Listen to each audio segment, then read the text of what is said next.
ম্যাচের একদম শুরুতেই 12তম মিনিটের মাথায় প্রথম গোলটি জালে পাঠিয়েছিলেন বার্সেলোনা তারকা রাফিনিয়া। তবে ফলস স্টার্ট অফসাইডের কারণে গোলটি বাতিল করলেন রেফারি।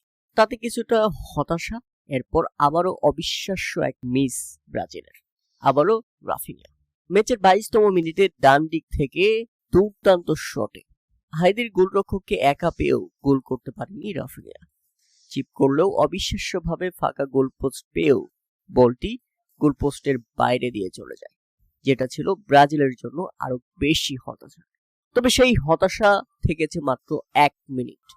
এর 1 মিনিট পরেই অবশেষে 23তম মিনিটের মাথায় গিয়ে গোলের দেখা পায় ব্রাজিল, আর গোলদাতা হলেন মাতেস কুনিয়া। দুর্দান্ত। তবে এখানে ভুল হয়েছে হাইতির মিডফিল্ডার হানেস ডেল কোইংসের। ডান প্রান্ত থেকে প্রথমে শট নিয়েছিলেন ভিনি জুনিয়র। তার দেয়া শট গোলকিপার দারুণভাবে আটকে দিয়েছিলেন। তবে সেখান থেকে বল পেয়ে যান হাইতির মিডফিল্ডার এবং তার করা শট দুর্ভাগ্যবশত মাতেস কুনিয়ার পায়ে লেগে বল জালে জড়িয়ে যায়, যেটা ছিল একেবারেই আত্মঘাতী হাইতির জন্য।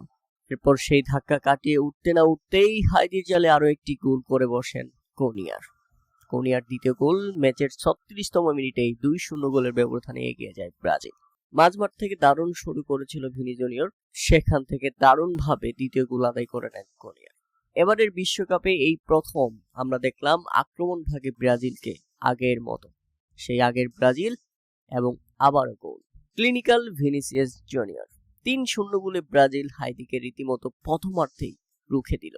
প্রথমার্ধের যোগ করার সময়ের 3 মিনিটের মাথায় গোলকিপার জনি প্লেসিডকে রীতিমতো একা পেয়ে বোকা বানিয়ে ক্লিনিক্যাল ভিনি জুনিয়ার্স দারুণভাবে ফিনিশ করলেন।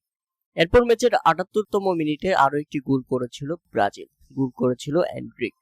বদলি খেলোয়াড় হিসেবে মাঠে নেমেই চমক দেখিয়েছিলেন।